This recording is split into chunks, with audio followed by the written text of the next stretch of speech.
बिस्मिल्लाहिर्रहमानिर्रहीम। अस्सलाम वालेकुम डियर स्टूडेंट्स।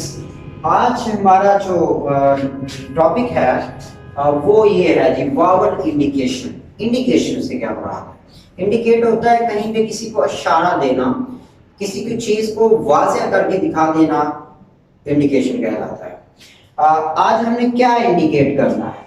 वावल को इंडिकेट करना है कि वावल कहाँ पे कौन सा आ रहा होता है। अगर वो वावल आ रहा है, फला वावल आ रहा है, तो फिर हमने क्या करना है? तो ये हमारी इंडिकेशन का आज का टॉपिक है।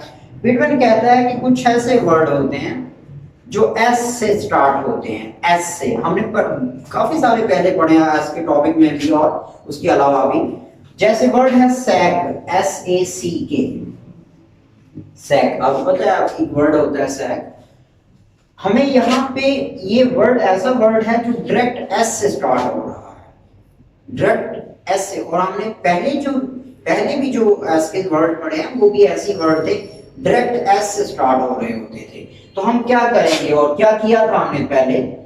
हम एस सर्कल के साथ उनको रिप्रेजेंट करते हैं। ये हमने पहले भी कई वर्ड पढ़े हैं, बहुत सारे टॉपिक पढ़े हैं। तो ऐसे वर्ड जो एस से डायरेक्ट एस से स्टार्ट होते हैं वो क्या हो, वो कैसे लिखे जाते हैं? वो एस से लिखे जाते हैं, एस सर्कल के साथ रिप्रेजेंट किए जाते हैं।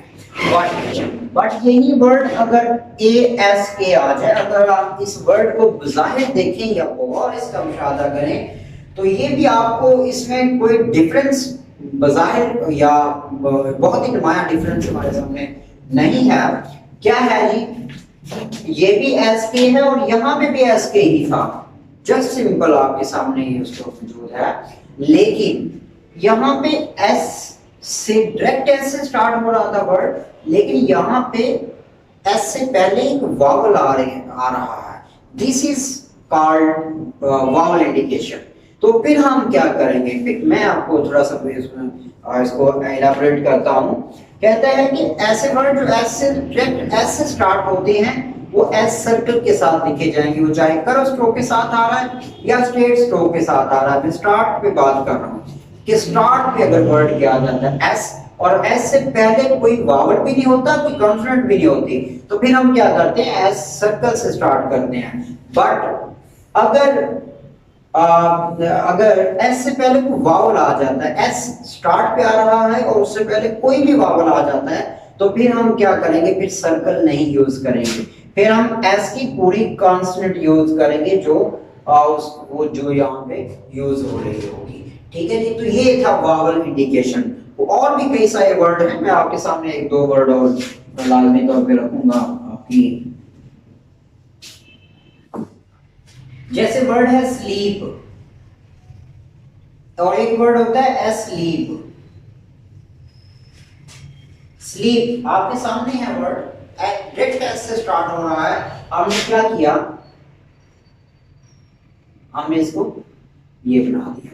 लेकिन अगर एस्लीप में देखें तो एस्लीप में एस से पहले एक वावल आ गया। सो यहाँ पे फिर हम क्या करेंगे? हम एस सर्कल से नहीं इसको लिख सकते, हम इसको पूरे एस की कॉन्सोनेंट के साथ रिप्रेजेंट करेंगे। ठीक है जी। तो ये तो था हमारे ऐसे वर्ड जो डायरेक्ट एस से स्टार्ट होते हैं, उनको हम सर्कल से रिप्रेजेंट करते हैं। और जो वर्ड स्टार्ट पे अगरचे एस ही आ रहा हो लेकिन एस से पहले को वावल आ जाए, वावल की बात हो रही है, कॉन्सोनेंट की बात नहीं हो रही है। कॉन्सोनेंट अगर आएगी तो वो एक अलग रूल में फॉल कर जाएगा वो वर्ड। लेकिन अगर एस स्टार्ट पे और उससे पहले को वावल आ जाता है, तो फिर हम क्या करेंगे? फिर हम एस सर्कल नहीं बनाएंगे, फिर हम एस की कॉन्सोनेंट बनाएंगे। इसी तरह सिमिलरली एस यहाँ पे स्टार्ट पे था, एस एंड पे आ रहा हो। जैसे वर्ड है बीज, BEES। आपने देखा है जी एंड पे आया है और उससे पहले और उसके बाद में कोई वावल नहीं है, तो हम क्या करेंगे? सिंपल एस सर्कल बना देंगे। लेकिन यही वर्ड अगर बिजी बन जाए, कॉन्सोनेंट देखिए, कॉन्सोनेंट तो सेम है, बिजी, स्पेलिंग तो अगरचे डिफरेंट है लेकिन स्पेलिंग तो आपकी जो स्ट्रोकें हैं वो तो सेम है। अब यहाँ पे जो इसके जी के बाद वावल आ गया है, सी के बाद वावल आ गया है, वो वावल की वजह से यहाँ पे फिर हम एस सर्कल नहीं बना सकते, हम उसको जी को पूरी कॉन्स्टेंट के साथ लिखते हैं। मैं दोबारा बताता चलूं, पहले पहले रूल से स्टार्ट करते हैं इसकी रिपीटेशन में।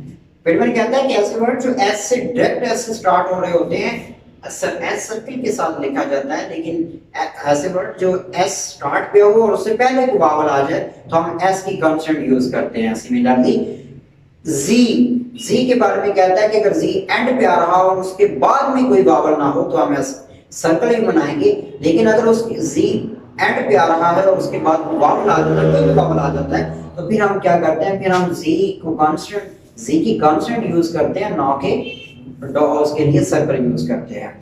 ठीक है जी, ये तो हमारा ये था। इसी तरह वावल इंडिकेशन में ही कहता है फिटमैन, हमने एसटी की लूप पढ़ी थी, एसटी और एसडी, उसी एसटी और उसी एसडी के दरमियान में अगर कोई वावल आ जाए, फॉर एग्जांपल इस एसटी और इस एसडी के दरमियान में कोई वावल आ जाए तो फिर हम क्या करेंगे, फिर कहते हैं हम लूप नहीं बनाएंगे। फॉर एग्जांपल शॉर्ट ई के अलावा, शॉर्ट ई का जो वावल है उसके अलावा जितने भी वावल हैं वो अगर इनके दरमियान में आ जाते हैं तो हम उसके लिए फिर एसटी की लूप नहीं बनाएंगे, वावल बनाएंगे। जैसे वर्ड है डी डिपोजिट, वर्ड है डिपोजिट, अब इसमें वर्ड है, अब देखिए एस और टी के दरमियान में शॉर्ट आई का वावल आ गया, सो यहाँ पे हम क्या करेंगे, डिपोजिट।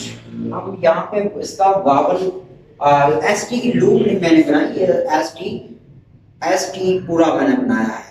मैं दोबारा बताता चलूं, फिटमैन कहता है एस टी और एस डी के दरमियान में अगर कोई भी वावल आता है शॉर्ट ई के अलावा, शॉर्ट ई जो सेकंड प्लेस का पहला दूसरा वावल है, उसके अलावा जब कोई वावल इसके दरमियान में आता है तो कहता है कि इसकी लूप नहीं बना सकते, इसके लिए हम पूरी स्ट्रोक यूज करेंगे।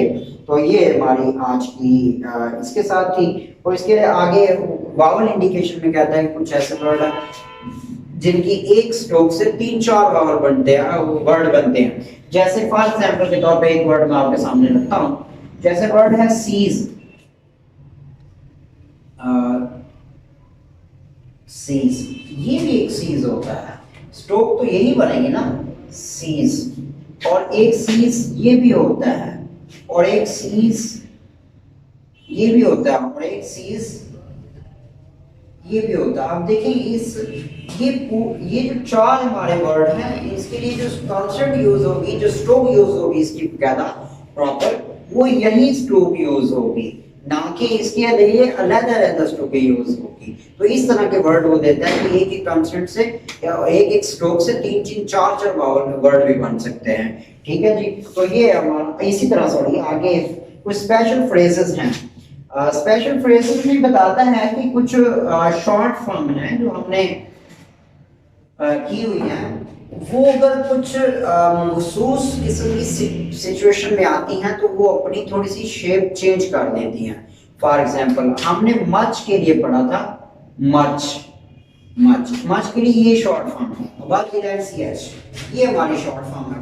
लेकिन कहता है कि अगर टू मच आ जाए, TOO और इसके साथ मच आ जाए तो फिर हम क्या करेंगे, टू मच के साथ हम इसके साथ पूरा मच बनाएंगे, ना कि ये वाला मच बनाएंगे। अगर ये आ जाता फ्रेज के तौर पे, इस तरह हाउ मच है, एज मच एज पॉसिबल है, तो उसके लिए हम क्या करेंगे, एज मच एज पॉसिबल। ठीक है, तो ये मुख्तलिफ किस्म की मुख्तलिफ सिचुएशंस में उनकी थोड़ी सी शेप चेंज हो जाती है। इसके साथ इंशाल्लाह फिर आगे आपकी 41 एक्सरसाइज तक चलेंगी, और उसके साथ फिर आगे इंशाल्लाह नेक्स्ट टॉपिक के साथ कल आपके सामने हाजिर होंगे इंशाल्लाह। अल्लाह हाफ़िज़।